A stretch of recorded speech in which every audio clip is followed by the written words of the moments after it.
got a good one here, We're folks. back. We got a good one for you. I'm excited about this. Guess who's back in the mother house? The cricket. The cricket.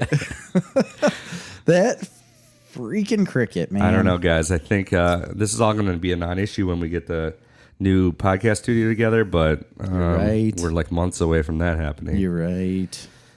Crickets. That's all right. I'm going to spray this place with poison tomorrow.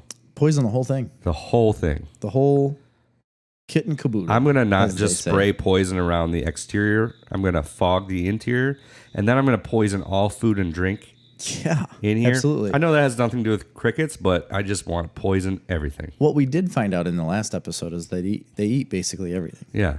And we can eat that. Yeah, we totally can eat them. Grind it up. Can't find them, though. Tear your walls down. It's impossible to find. They really are. This one is, anyways.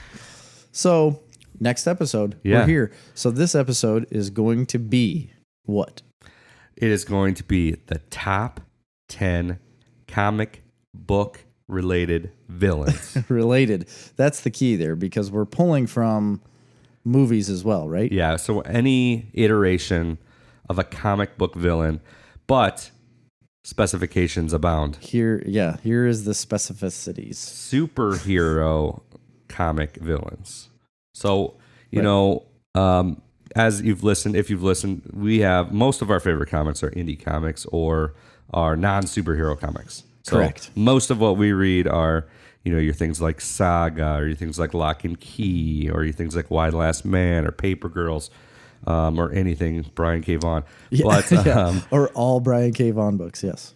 but we also read a lot of superhero comics as well. Yeah. But obviously the superhero comics genre has permeated our culture in Yeah, all as we- facets Since 2000 and what?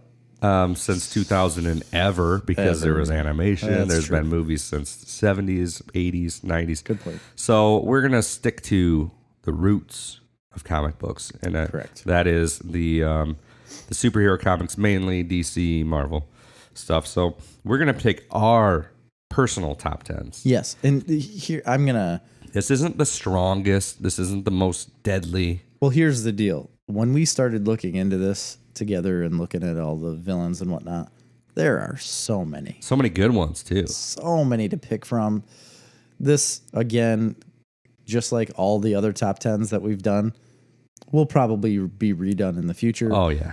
Because, you know, we have different opinions in the future. Right. So, like I said, we're drawing from movies, from TV, from animation. We're drawing from comics, books, everything. right. So to take a complete picture Yes. of the villain in question, the scope the scope, of villainy. yeah, the villainous villainy, Yes. and that's what we're gonna choose between for our favorites. And I'm very excited to see what you choose Yeah.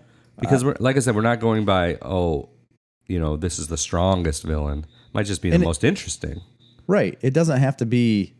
This is not a strength competition for villains or how good they were at being a villain. Although it's what we should do that we could do that in the future. Who's the most villainous of villains? We had an argument about that actually once before about Thor and Hulk. Yeah. But obviously they're not villains, but about who was stronger, like physically. Not more villains stronger. in your story.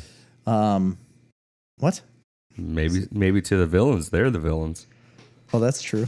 That could be. That could be the case. But actually, there's a funny. It's a UK like skit show. I don't remember what it's called now, but they were both Nazis. Like these guys were dressed up like Nazis, and it was during World War II. And he looks Monty at his, Python? No, it's similar to Monty Python, but it's like now. It plays now, and he looks at his buddy and he says, "Are we the baddies?" It's like, "Do you think we're the bad guys?" Is it like, the "I don't kids one? The kids, not the kids in the No. hall, but there's another one. It's like a guy's name, Okay, something show. Check it I out. don't remember. check it out. Real quick, I do have a spring stretcher. Oh, something stretching your springs? Yeah, something stretches my springs here, Chris. And it has to deal with like water and drinking again. Oh my gosh. Just like the crush on the bottles thing. But Amy knows this is something that bugs the crap out of me, and it's something that she doesn't even know that she's doing, because in random points she gets on cleaning sprees. Yeah. Could be like at a random point in the day. Just like a couple weeks ago, she's like, gosh, I love Sundays because we could just be lazy. And then literally like 5 minutes later, she was like scouring the house and not being lazy and doing the complete opposite of what she talked about. But what will happen is, gosh, it bugs crap out of me. I will get a drink of water, a vessel that holds fluids that I will drink out of. Not a vassal. Not a vassal, but a vessel.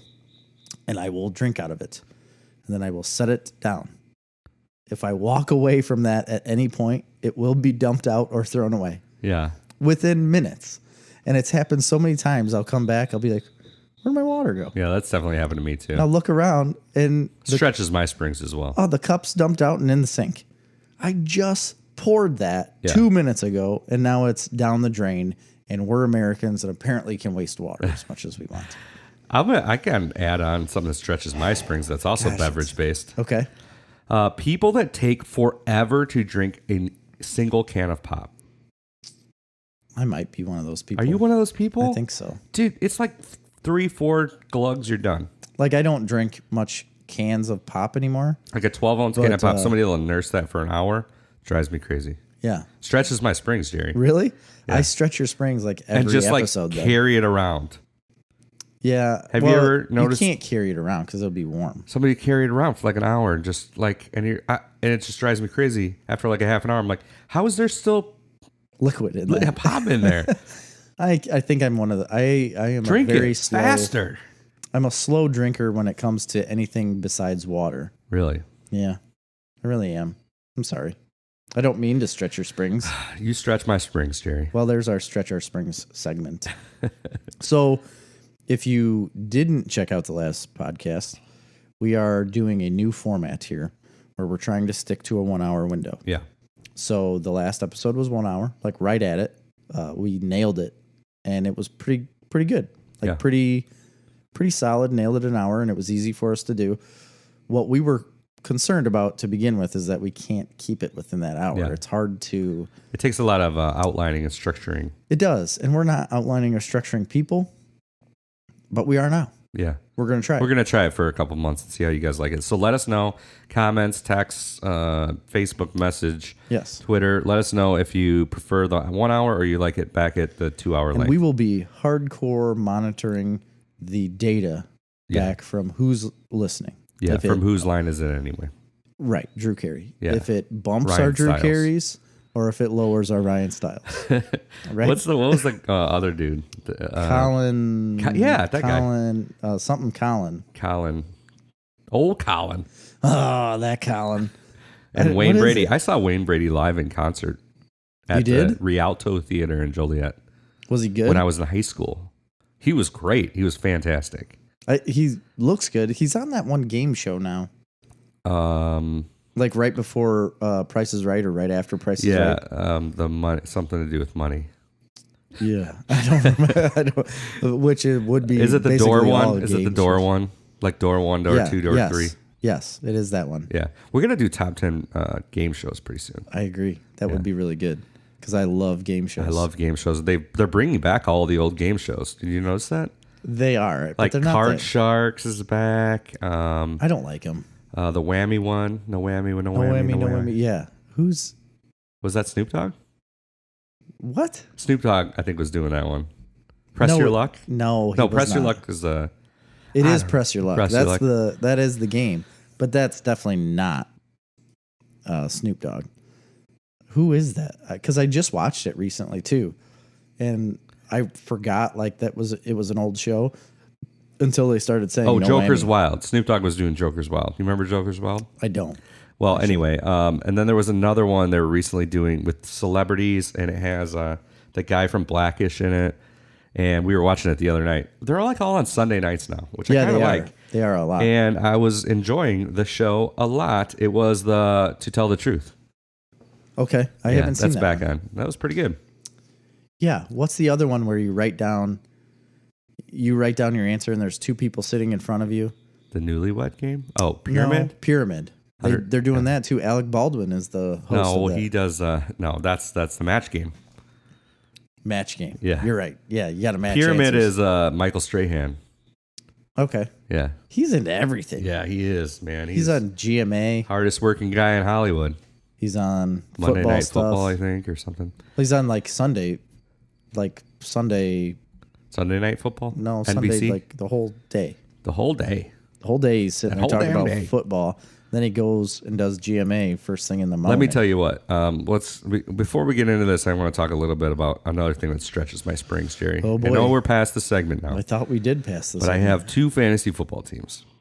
Yes, as do I. One of my leagues, we're allowed to trade for draft picks for the next year. Oh, okay. So I'm not a fan of that. I abandoned my team last year because I was doing terrible, but I had a lot of good players. Okay. Ended up this year with the draft with 3 first-round draft picks. It's insane. How did you do that? Pure insanity. And a fantasy football Holy skill cow. that's like you're guaranteed basically the playoffs at least with 3 I would say first-round so draft with picks. 3. Yeah. I am 1 for 2, probably soon to be 1 for 3. Because everybody's getting hurt. My team has not been showing up. Really? I've been doing pretty decent in And one league. it's a pretty amazing lineup I got on my team. But a lot of big name people have been But getting hurt. I took a flyer in like the 3rd round. Okay. Picked up Melvin Gordon. Did you? Because he was out. He still is. Yeah, but- He's still holding out for a contract. He will play next week though. Yes, and then my trail to domination will start because I will have I didn't realize that basically 3 first-round running gonna- backs. That's really good. That's really good. Yeah. So we're not a fantasy football show. No, we are not. We are a Comic book, pop culture, pop culture show. entertainment type So show. let's get into it. Top 10 villains. Top 10 comic book Comic related book. Yeah, there you go. superhero villains. Number 10. Number 10. You want me to go or you? Oh, I usually go first, You right? do. Yeah, you're usually My number 10 is Apocalypse. Apocalypse, Yeah. really? Explain to me why. I've always been a fan of Apocalypse, not only from the Age of Apocalypse run in X-Men from whenever that was, but I have the collected book. It's gigantic. Okay. The movie, the X-Men Apocalypse movie wasn't great. Right. Wasn't terrible, but Well, it's probably the least of the yeah, X-Men probably. movies, like the worst. But I actually quite enjoyed it, and I've always been fascinated by that character. I love the fact that he's a mutant, but he's been around since like the time of the Egyptians, like Yeah. predating all other mutants, or at least supposedly so.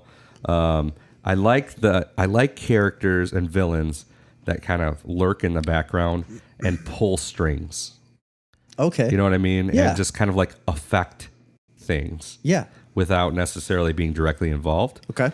I've never really been clear on like what his powers are.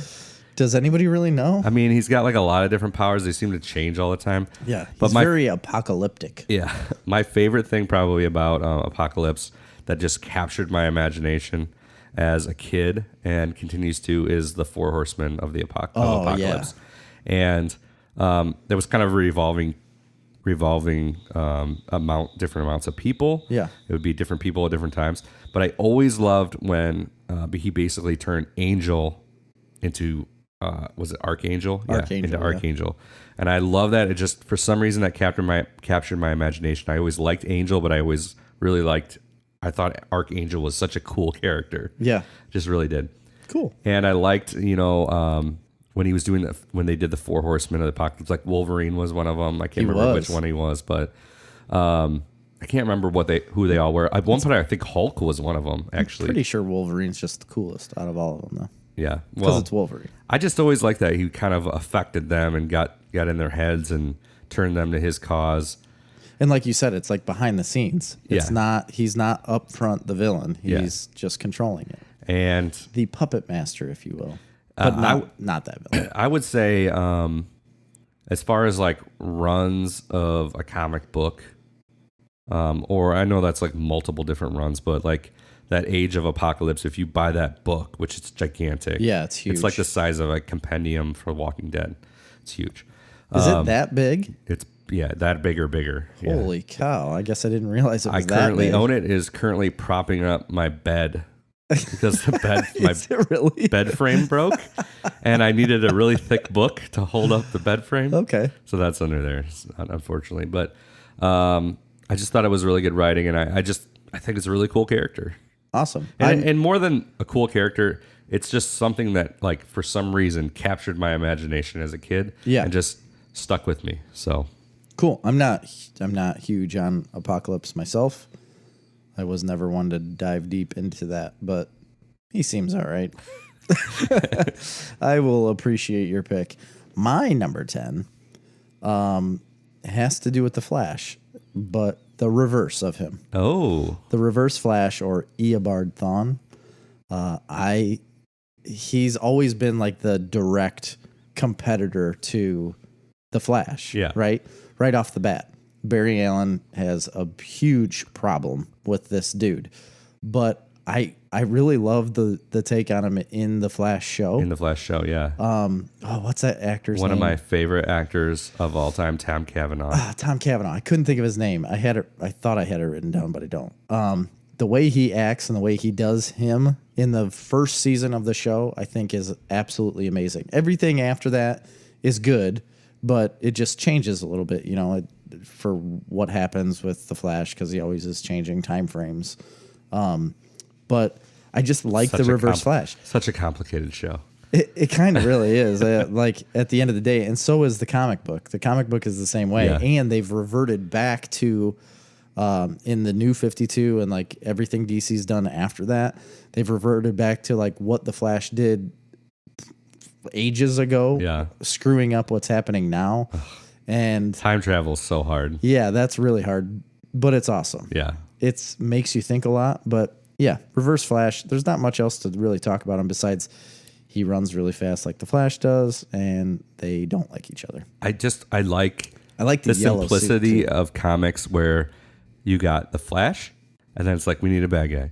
Reverse Flash. I like you got the Green Lantern, Yeah. and then the color yellow, unlike Sinestro, Yes. is like the the same problem. You know what I mean? Like, Yeah. those like somebody sitting in a room in like the 1960s being like, we need a villain for the Flash. Reverse Flash. And it's so easy. Drinking a glass of whiskey and just smoking a cigarette. But think about that. Like, we think about writing comic books all the time, and you try to think so deep into this stuff when it really doesn't need to be. No. Like, you can put it as plain as that. It's all and about it the works. character. And then the concept is meaningless. It's about the character.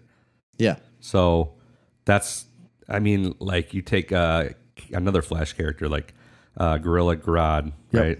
Who's been in like across the whole entire DC universe. Sure. But it's like a silly idea, right? It is silly. But it's a great character. It's like, let's put King Kong in this. But hyper intelligent. Yeah, call him something different and make him really smart. It's easy to do, but I like it. I think it works really well. It is kind of corny to have it called Reverse Flash. Yeah. I'll give you that. So my number 9 is a classic in my mind. That's why it gets on my list. It is Red Skull. Red Skull is definitely a classic. Gosh, it's such an old character, obviously, since Captain America is super old. Yeah, Cool. and I think they did a great job with him in the first Avenger, but there's a lot more that they could do with that character. But I think my favorite part about that character, honestly, is the simplicity.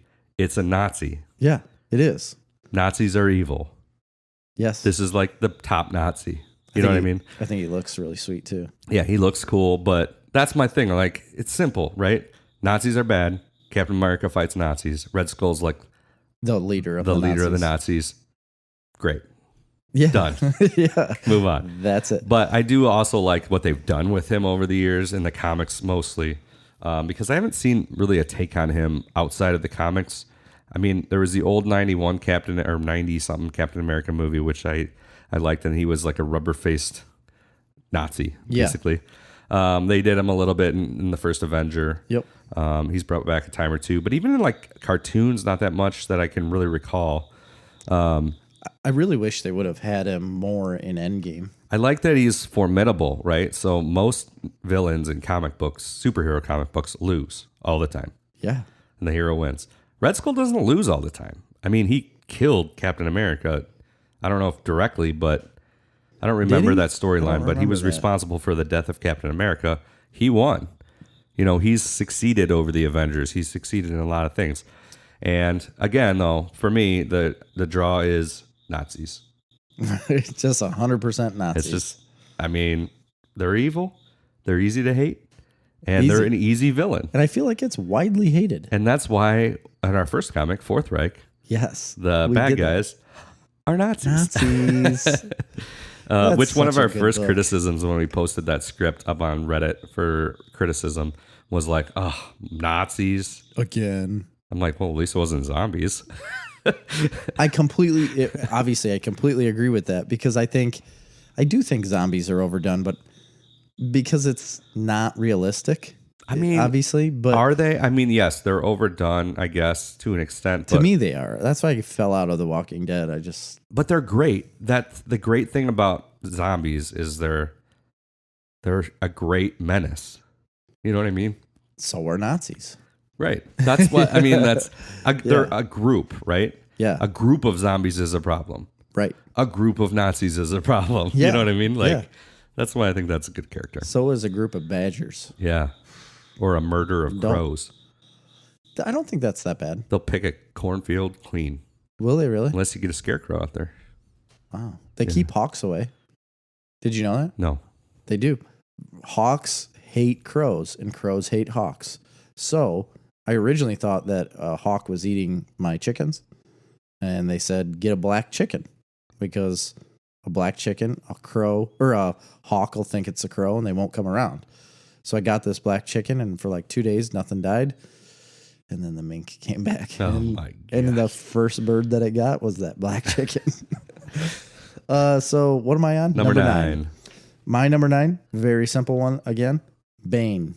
I like Bane a lot. Boy, and he's been all over the map as far as portrayals. Yes, his portrayals have been crazy. I don't like the portrayal of the 90s Bane in the Batman Forever. Is it Batman Forever? Yeah. Okay, I don't really like that because they have him so dumb. Wait, no, it's Batman and Robin?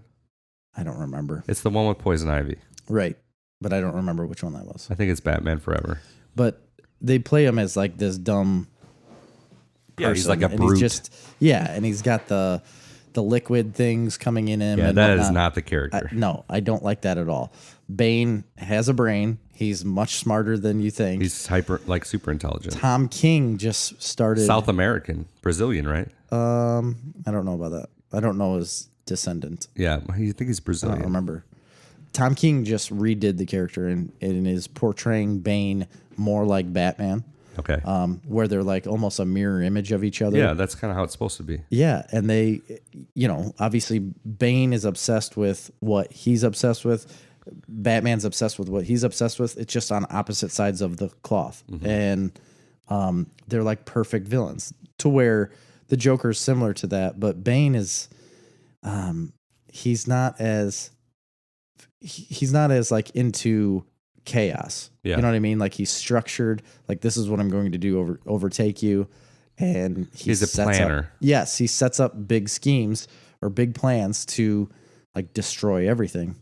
Yes, Batman. And that's what I was going to bring up. Tom Hardy. That dude can act better than I've seen myself act. And I can act, man. I can act. I liked Bane in that movie. I need to rewatch that movie. It's been a long time. Dark Knight Rises. I do actually think that the voice somewhat takes away from him. I agree. A little bit because it's just so overproduced, I guess. But the acting in general is really good. And I like the character of Bane in that movie because of what he's doing. He's still used as kind of like a front man, though. Yeah. He's not necessarily, at the end of the day, spoilers, the main character. Well, the main villain, I should say. I'm going to have to rewatch the movie because I don't remember that. But you don't? No. Oh, man. But that brings me to my number 8. 8. Jerry. Yes, sir. Dark Phoenix. Dark Phoenix, or huh? The Phoenix Force, I guess. Phoenix Force, yeah. On this list for sure and on any villain list, this high would be like probably the most the most smallest amount of actual material. For sure. This hasn't been like a deep character. But it's again another one that really, really, really captured my imagination when I was a kid. Yes. And has just followed me and started like my obsession with phoenixes for some reason. Really? And continues to this day. And that's probably directly from the animated series. But also, Absolutely. Then later on, I went back and read the Phoenix Saga from X-Men, which is short. Again, it's very short. Very short. But it's so good. And I like, first of all, I love to hate Jean Grey. Yes. She's the most whiny, obnoxious character, at least in the animated series. Yeah, in the animated series and somewhat in the books too. But and the movies. She was, they definitely did it in the movies. Famcade. But she was super personable and nice and loving. And I loved the story, obviously, between Wolverine and Jean Grey. Yeah. Like, I like seeing that. And I loved the fact that they took this likable character, really, overall, and a really good character, and then turned her into something terrible. Yeah. And I thought that was like the first, to me, it's like the first in comic books anyways, again, to me, like Game of Thrones, when Sean Bean's character dies, like Eddard Stark dies, and you're like, I thought he was like the main character. Yeah. And then they take Jean Grey and make her into something awful, and Wolverine's like crushed. Yeah. And then he has to kill her. And that's another thing in the end of X2. Yeah, when he's like running, he's trying to like run through her force. Yeah. And it's ripping him apart, but he has to come in and kill her. Gosh. It's great. That's so amazing. Yeah, it's great. It's all across the board. For a lot of the reasons you said, but mainly for me, it's the like psychological breakdown of this character that just cannot control their impulses and their powers, and then them turning into this whole other being that has like the ultimate power in the galaxy to just destroy existence. Yep. And like the push and the pull. I always like those things where like somebody's out of control, and the main character or the good character has to like call to them to like whatever part of humanity they have left inside them to like pull them out. I know it's an overdone trope, but I like good. it. So it's so good. And again, I seriously weirdly started an obsession with me about phoenixes that started my whole life. I wrote like this poem when I was a kid called The Phoenix. Oh, really? And then I drew it on this like gigantic sheet of paper. I drew like this phoenix head and like phoenix stuff all over it. I know where it is. I'm going to bring it into the podcast. Really? Yeah. I'm hoping it hasn't been thrown away. Okay. It's in my old bedroom. Yeah. I like hid it because I was like embarrassed. Oh, really? I did it. I loved it, but I was immediately embarrassed by it. And now you're going to put it on a worldwide show. I remember like part of the poem. Say it. No, it'll be a Patreon exclusive. Okay. I like that idea. Maybe we'll even like I can scan it somehow and like print it into a document and send it. I've got a scanner on my phone. Yeah. You can take a picture of it. So Phoenix, my number 8. Who's your number 8? Okay, my number 8 we had spoke about in the last episode that you did not like the take, but I do like the take of Penguin in Batman Returns. Because I never said that I didn't like the take. Yeah, you did. You said you like the take of him being a mob boss better than that. Oh, yeah. Than Danny DeVito in Batman Returns. Yeah, but not to say I don't like Danny DeVito in Batman Returns. I love Danny DeVito in Batman Returns. So I really don't like the Penguin character myself in much of the comic books. Yeah. He's not much of a villain to me. But in that movie, I felt like he was like this gross, disgusting, grotesque, obviously, creature. Reminded you of yourself. You saw yourself in him. That reminded me of this young 5-year-old boy with asthma that was treated like a freak because of my glasses. Yeah. But no, Lived in the sewer. I like that take on him. And I think it's hilarious that he was like, once he came out of the sewer and he was running for mayor. And then all of a sudden it was like he was just accepted. Yeah. Like, all right, this guy eats raw fish, but we like him. Yeah. And he had weird hands. I don't know. I liked that take. I think it's awesome. I think Danny DeVito did a phenomenal job at and that that's character. straight out of the mind of Tim Burton, I think. It's awesome. I like that take. I love the take on Gotham. Oh yeah, I have it. Actually, I have. I think it's Robin Lord Taylor. Yes, I have it as Batman Returns / Gotham. I And love that's what I his was gonna get character into. in. Part of it's the actor, He's really good. but I like everything they did with him in that show. I love the take of the Penguin in the Arkham games. Yeah, I do too. And I never love even thought the about take that, of Penguin, actually. as I mentioned in previous podcast, in No Man's Land. Yes, absolutely. So all of those things. I was kind of sketchy on Penguin the first season of Gotham. Yeah, It's like, what are they going to do with him? But his overarching story throughout that series is really, I like it. Too many people died and came back to life in that show, though. Yeah. 8, 7. Berry. My number 7, not Holly Berry. Jada Pinkett Smith. That's right. Jada Pinkett Smith. She's even worse. The other Holly Berry. Yeah, she's even worse. The not as attractive Holly Berry that I has don't a like weird over the top accent throughout the show. Yeah. What was Will Smith thinking marrying her? Number 7, is it? 7, it is. My number 7 is Venom. Really? Yeah. I didn't think you'd have him on the. It's a Spider-Man guy. Oh, yeah. But I mean, I could populate I guess my that makes entire sense. list with Spider-Man villains, honestly, and we should probably have a show just ranking Spider-Man villains. I Just would like do we should that. have a show just doing Batman villains. Yeah. But for me, Venom, I probably should be higher on the list. I love the original origin of Venom.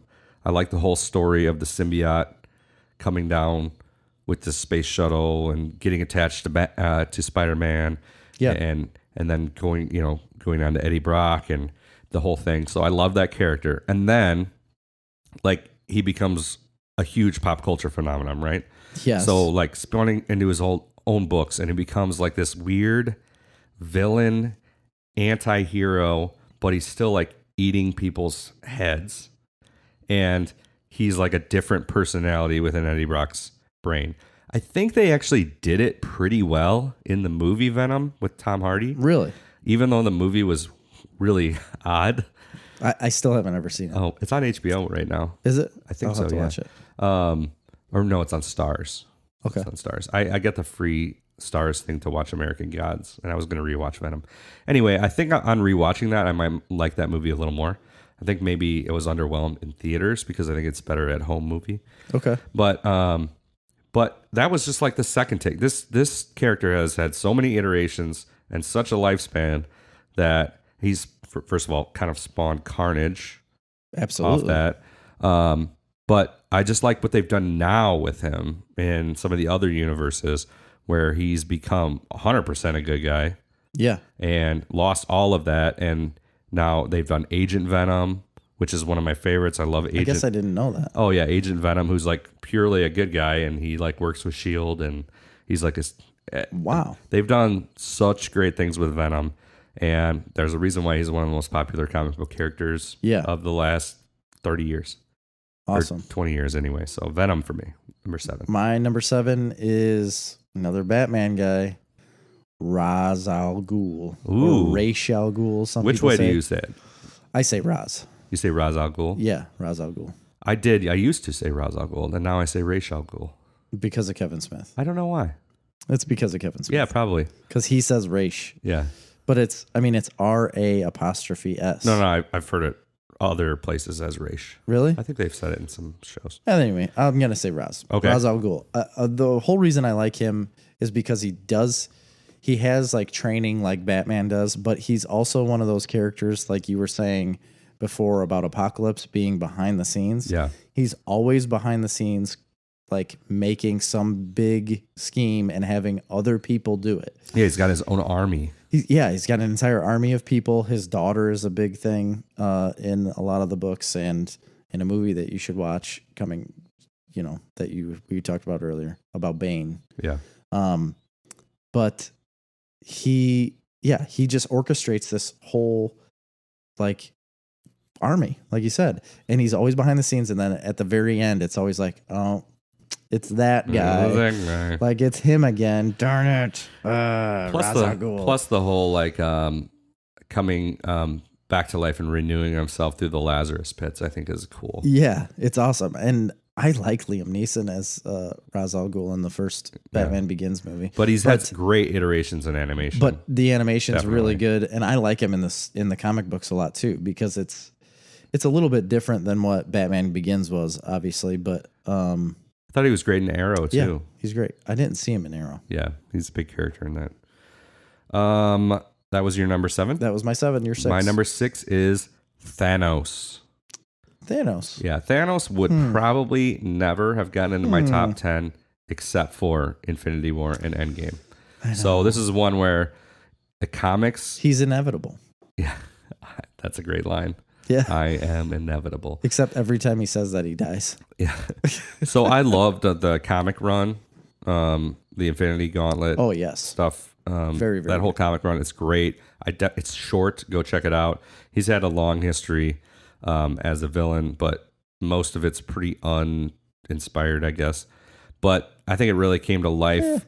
I wouldn't say it's uninspired. I think I like the inspiration behind Thanos more in the comic books because of his love for death, like the character death. That's true. I guess I didn't give that too much credit, but a lot of that I got in the original Infinity Saga. Yes, I guess you could say it is.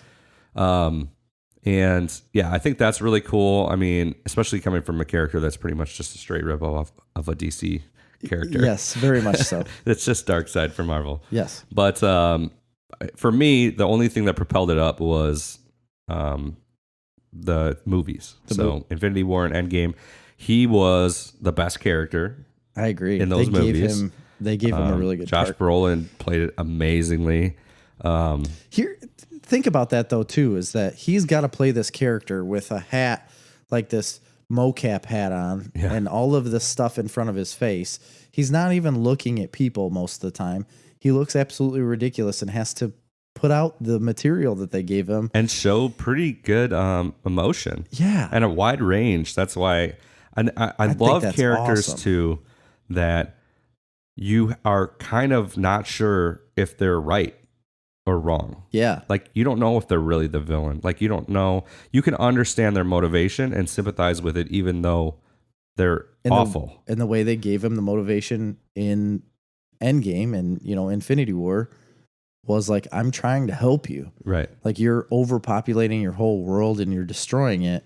The only way to fix that is get rid of. Yeah. So you can understand where he's coming from, and you kind of believe, and it's true, because at the end he gives up his power basically and just retires. Like, he was doing it for what he believed was the right reasons, not for just unlimited power.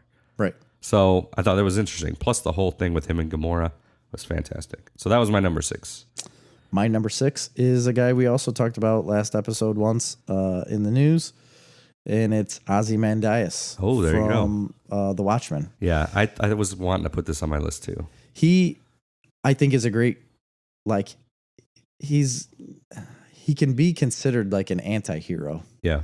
Or like maybe he's the villain, maybe he's not. It's similar to Thanos. Like, he believes he's...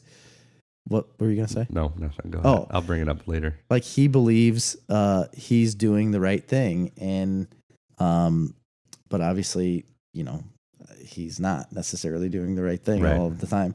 And it causes a big rift. But I like the character a lot. I don't think they played him as well in the movie. No, bad movie portrayal. Read the book. In the comic book. Yeah, the comic book storyline behind him is way better than what they did. They just didn't give him enough time, I think, in the movie than what he has in the book. I also like that he's the smartest man alive. Yeah, absolutely. That's like his deal. Yes, absolutely. Master planner. There was a thing I read about him that I didn't realize, and I don't think I have it up anymore. I don't. I'll find it and bring it up maybe later. All right, on to my number 5, Ra's al Ghul. Really? Yeah, my number 5, because in the same way as Thanos, in the same way as Ozymandias, I love a character that you're not really sure whether they're right or wrong. Yeah. And he's the exact same philosophy, basically, as Thanos, essentially.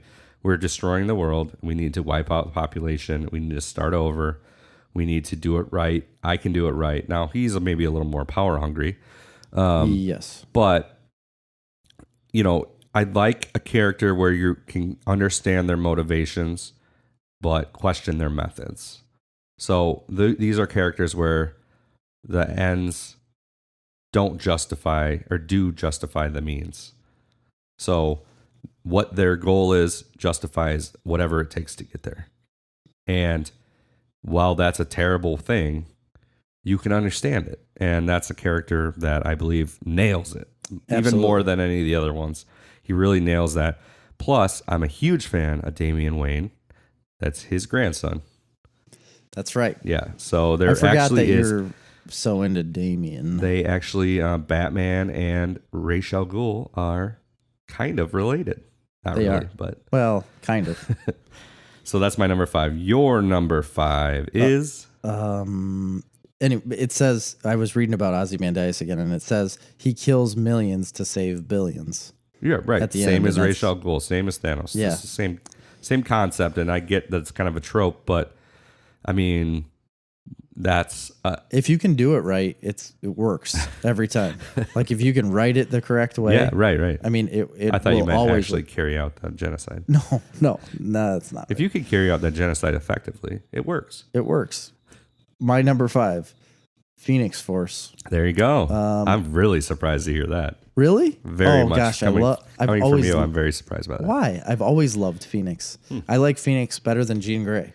Oh, yeah. Like a billion times over. So I think it's really cool.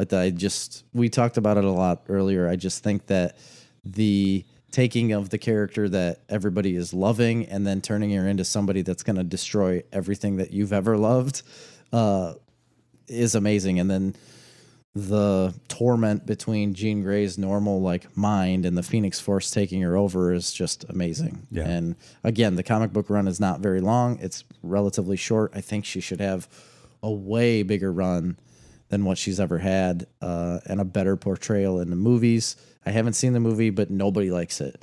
And I take most of their words for it because they are relatively big time comic book people. And I just wish they would have done the movie. I bought the better. movie. I haven't watched it yet. You still haven't watched it? No. I was so excited for it. I remember when they had released that they were going to make this movie, and I got really excited. It's recorded on this podcast on one of the earlier episodes. Yeah. And I don't know. I think she deserves a better run. I would watch another one that came out. If they said tomorrow that they were going to make another Phoenix movie, but we're going to do it the right way this time. Yeah. I'd watch it. Yeah. The problem with doing that the right way is it takes a long time to set the character up. For sure. To make it pay off, and they didn't do that. No, they never They had did the it the opportunity first time to. around. They did. The whole X-Men universe was just set up poorly. Yeah. Well, I shouldn't say that. There were some really good movies there. First Class. Yes, the movies are good. I'm just saying from the beginning to where they are with Dark Phoenix, it wasn't set up correctly to be able to portray that character the right way. Okay. I don't think. My number 4. Okay. So my Batman. So to Jerry's Batman, I have Spider-Man. Yes. That's my guy. And in the theme of loving characters that sit in the background and pull strings. Aha. There is one that sticks out to me. My number 4 is Kingpin. Okay. Wilson Fisk. Yes. And I've always loved this character, going back to the comics, going back to the 90s animated Spider-Man show, which I absolutely adore. I loved that character in that show, going to Into the Spider-Verse. But for me, the definitive take of Kingpin is Vincent D'Onofrio in the Netflix Daredevil show. And I forgot about Michael Clark Duncan in the Daredevil movie. Yeah, that's okay. Not good, but I like that movie, but he wasn't great in that. Vincent D'Onofrio in the Kingpin movie is, in my estimation, maybe the best portrayal of a comic book villain in all of film and television. Just you think so? Absolutely nails it. He plays that character, and that's another character too. Like that portrayal of that character, because it's not always the same portrayal. No, it isn't. But that portrayal is. I like that. Bar none. As that character goes, I like the rich billionaire business mogul idea. I like that he's basically the kingpin of crime. He's controlling all organized crime. Yeah. I just love everything about that character, but specifically that portrayal. Okay. That's it. I love it. I like that. My number, what are we on? 4? This is going to throw you off, I think, a little bit. It's Doctor Doom. No, really? Yes. I love Doctor Doom because, so he's like a super vain person to begin with. Like he was always impressed with his own looks and how he presented himself, and he was always smarter than he thought he was smarter than everybody else. And then this accident happens and it like scars his face really bad. And he thought of himself as being like hideous. So he puts on a mask, and covers his face up. But he still thinks he's better than everyone else. And that's all he tries to do. Like that's his whole shtick is like, I'm better than you and I'm going to prove it. He's like an incredible, what's that word? Sorcerer. Yeah, he's like an incredible sorcerer where he battles Doctor Strange often. But he's more of a Fantastic Four bad guy, right? Avengers, Fantastic Four. He's permeated the entire Marvel universe. Iron Man's fought him a lot. Definitely one of the biggest villains in the Marvel universe. Yeah, he really is. And I've never read a lot of Marvel stuff, but anything I have, Doctor Doom's always been the bad guy, and I've enjoyed it. Because of him. That's my number 4. My number 3, I think you'd be really surprised by this too. Okay. Doctor Doom. Oh. I think Doctor Doom is literally one of the best. I love the idea that he has his own country. Yeah. Which he's the king of. Latveria. Right. Yeah. And yes, he is obsessed with hating Reed Richards because he's inferior or thinks he's superior. He's a technical genius. He's a sorcerer. He has his own country. He has his own army. He has his own military. Yeah. He has superpowers. He's transcended humanity to the point where he's probably one of the more powerful in the universe. Yeah. And from humble beginnings. Yeah. From like a gypsy, basically. He was a poor gypsy boy. Yeah. The writing for Doctor Doom is always the best writing. And it's criminal that he hasn't been done correctly in any movies. He could be the Thanos, but better than Thanos. I think he would have been way better than Thanos. I think they should have done a Doctor Doom. If they're going to go forward with the MCU, they have to bring him in. He has to be the forefront of that. They have to bring him in. The only reason they wouldn't do it is because he's not technically maybe as big of a cosmic threat as like a Galactus or something like that. But I don't think you need it. You don't need a cosmic threat. I just think with he's like the best of Lex Luthor. He's like the best of, he's the inspiration for Darth Vader. He was the inspiration for Darth Vader. Really? Yeah. Is that proven? Is that written in stone? I've read it. Have you talked to George? No, I haven't. So my number 3 was Doctor Doom. All right. My number 3 is, another, I think, oddball for what you would expect. And it is Magneto. Oh, nice. I love Magneto solely on, I can't name a specific story, to be honest. I solely love Magneto because of his power. Yeah. It's such a cool power. Captures the imagination. Yeah, I'm obsessed with like moving things with your mind. And I get it, like he can only do that with metal, obviously. But everything has metal in it. Yeah. Like literally everything. And it's magnetism. Right? His just force of moving that stuff and what he can do with it. And then the thought of putting on a helmet to where Dr. Xavier can't get into his brain. I think that's genius. I just like that character and what he does. I also like the portrayal of him by the one dude. What's his name? Ian McKellen. Nope, the other one. Michael Fassbender. Michael Fassbender's Magneto, I think, is better than Ian McKellen. Only because it's not as cut and dry. Like the Ian McKellen Magneto is like straight from the comic book, which is normally great. That's exactly what everybody wants. I just like that newer take of Magneto where younger. Yeah, the younger take, I guess I should say, not necessarily newer. I like the take of looking back at their relationship with each other, and how it falls apart. Yeah. And like he's kind of torn. He's kind of torn with himself. He honestly believes he's doing the right thing too most of the time. Right. Yeah, just great. My number 2, I'm going to flip-flop. You're flipping them? I'm flipping right them. on the fly. I'm flipping them on the fly. Okay. My number 2 is the Joker. Okay. The Joker. The Joker, I think. I wondered if he was going to even make it in your list, to be honest. Yeah, I think the Joker is probably the most well-known of any comic book villain. Yeah. He's been done in so many different ways. Yep. I mean, we don't need to spend too much time on it because I guess we're going to probably talk about it pretty soon here. Yeah. But he's been done in so many different takes brilliantly. Yeah. Which we'll get more in depth on all those takes. But the aspect of the Joker that I like is the consistency of the portrayal as like the spirit of chaos. Yes. I like that. I like what you just said there, like the spirit of it. Yeah. He isn't necessarily chaos. He's like the spirit of it because everybody's feeding off of that. I like the idea that the Joker has been multiple different people. And I don't know if that's true, and I might just be making that up. I don't think it is true. But I like the idea that that's a possibility because you don't really know. No, I think maybe there's an aspect of him which transcends humanity to a certain point.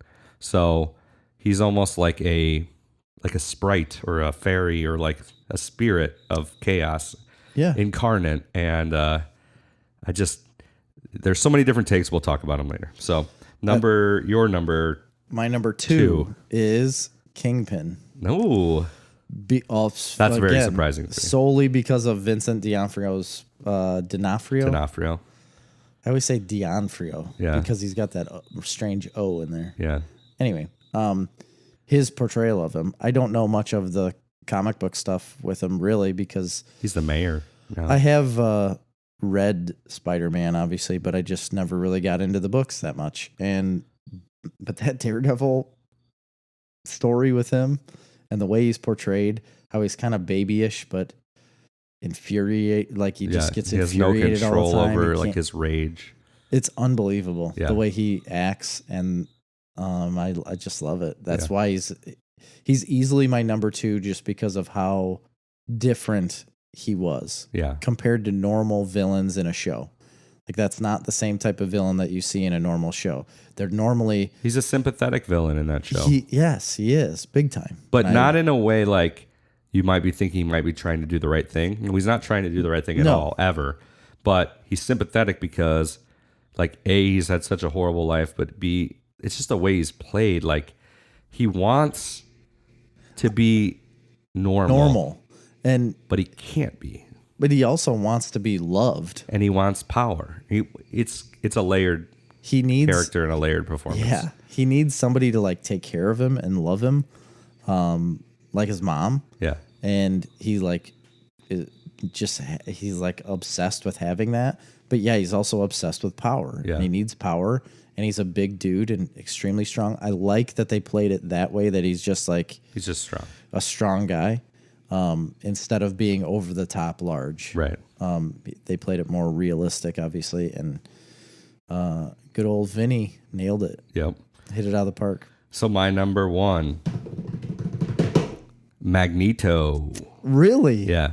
I think that throws me. I did not think you'd have Magneto. I think Magneto, again, I've mentioned this a bunch of times. Can I say who I thought you were going to have? Who? Mysterio. Oh, really? Yeah. No. I thought you loved that character. I like Mysterio, but I mean, no. Only because of the Spider-Man thing. That's what I thought. Yeah, no. I mean, I like Mysterio as a villain, but no, he wouldn't even be in my top 50. I mean, mine either, but I did. I think no, Magneto completely captured my imagination and continues to capture my imagination. His powers are so unique and cool, the idea behind them. But I love the backstory, the Holocaust survivor. Yeah. The humble roots. But I think my favorite thing about Magneto is that he's like a good guy too. Yes. He's not a bad guy. He actually is a good guy. I think he is. And I know that's the time. theme with like Thanos and Ra's al Ghul and stuff. Like he's an ends justify the means kind of guy. Mm-hmm. So he is right in what he wants to accomplish, and he just doesn't care who gets in the way, and he doesn't care about humans. But if you think about it from his perspective, he shouldn't have to. Like, they're inferior to him, Right. A, but also B, they've been horribly mistreated by them. So he's right in looking at it as it's a different species that are just killing us and horribly mistreating us. I mean, he's almost like a civil rights activist in a certain way. In a way, yeah. But he's taking it to extreme measures. I understand that. But most of the time, and a lot of the time, he's not bad at all. Lots of times he fights alongside the X-Men. Yep. I love that him and Charles Xavier are like best friends, and they can be fighting each other one moment, and then they could later on get together and play a game of chess. Yeah. And then later on go back and be fighting each other. I always capture my imagination how they started the Savage Lands, that whole other, like, what was it, a continent that he ran, that all the mutants lived in. But he's been at the top of not only the X-Men, but also the entire MCU as like a leading figure. Absolutely. And he always will be. He crosses all the books. But beyond that, magnificent portrayals by Ian McKellen, I think, just nailed it. And the coolest things, like from that movie where he pulls the iron out of the guy's blood. Yes. I mean, that's so cool. And that's his power, though. Like, he can do that stuff, and I think it's incredible. And I think Michael Fassbender was amazing. Just overall, it's just, he's not maybe the most powerful. He's just the most nuanced, I think. And you understand his motivations sometimes, but I like that ability for them to sit down and like be friends, but also fight each other. And it's almost like a game to them. It is. You know what I mean? And it kind of shows you like, if you know somebody, but you have different opinions, you can still be like cordial. Yeah. But at the end of the day, you got to do what you got to do. Yeah. And I also always love the idea that he's like such a dynamic personality that he can just like win people over to his cause. Yeah. Just by like being magnetic. Yeah. Yeah. He's just got a magnetic personality. Yeah, he does. So that was my number 2. And I'm guessing your number 1 is. No, that was your number 1. That was my number 1. I'm guessing your number 1 is. Not a secret. The Joker. Yeah, I figured. Yeah. You'll never have another character in my world that's better than that villain. Yeah. You were talking about it, and the different portrayals by different people, and even in different books. Like in the comic books, that character is so different from run to run to run to run. It's the same character. It's the same spirit of chaos, like you were saying, but in a different way every time. And there's some where he's like more organized, and there's some where he's more chaotic. And yes, like sometimes he is organized and orchestrating like a big group of people to take over a city or to take over a bank or whatever. And then there's other times where he cuts his own face off. Yeah. And then puts it back on. Yeah. It's just unbelievable what you can do with that character. And it's because he's like so moldable into whatever you need him to be for the story. And that's why I just don't see how you can get a better villain than that, because he can be anything you need him to be at any moment. Even if he switched what he was going to do in the middle of a storyline, it really wouldn't surprise you, because that's what he does. Yeah, and I love like certain portrayals of him where like he's driven by love of Batman. So that's what I was going to get into. He is the mirror image of Batman in the opposite way. Batman is insane. Yeah. Like Bruce Wayne is somewhat insane. He's like obsessed with being Batman. He's obsessed with getting back for what happened to his parents. The Joker is the exact same. He's obsessed with Batman. He's obsessed with getting back at him all of the time. But he loves him. But they can't have themselves without each other, the other person. And Batman, they don't exist. The Joker understands that. Batman does not. Yeah. And I just like Harley Quinn loves the Joker. She can't compete with Joker's love for Batman. No. And it's weird. And not in all portrayals. And that's guys. like I mean, I understand that's not all portrayals of him. That's like where she struggles big time and gets super mad at Batman because of his love for, or the Joker's love for Batman. Or at least obsession. We call it that. Yeah. And, you know, you got amazing portrayals by Mark Hamill. Yes. You got amazing portrayal by Heath Ledger. We're about to, I'm guessing, see a pretty good portrayal here by I'm so excited for it. You know, Jack Nicholson. I loved that. If I could meet Mark Hamill and hear him do the Joker voice, I think I would literally shit myself. Like, I think everything would just fall out of me. That guy at the Comic-Con had a pretty good impression. It's pretty good. Yeah, it was all right. No, I just love the only thing I don't like about Joker, maybe that's why I knocked it down a point, was that it's like the most ubiquitously dressed up as character. Like everybody thinks, like everybody that you see at Comic-Con thinks like, I'm going to be the Joker and I'm going to nail it. Yeah. You know, but you can't. Yeah. They can't.